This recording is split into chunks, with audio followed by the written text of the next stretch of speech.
क्यों?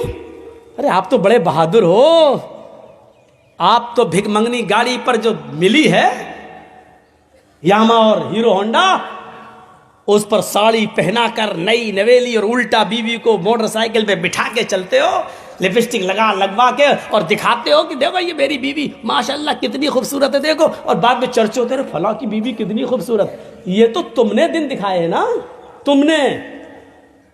तुमने ये दिन दिखाए हैं। अब वो शादियों में अच्छे कपड़े पहन के जा रही है तो तुम्हें बुरा क्यों लग रहा है? लेके तो तुम गए हो। मेरी बहनों, एक नसीहत तुम्हारे लिए भी सुनो। अक्सर शिकायतें सुनने में आती हैं, क्या मेरा शौहर 12 बजे रात में घर आता है, मेरा शौहर 1 बजे रात में घर आता है। हाँ, बहुत गलत करता है, नहीं आना चाहिए। लेकिन एक बात सुन ले, तुम्हारे लिए कह रहा हूं मेरी माँ बहनों,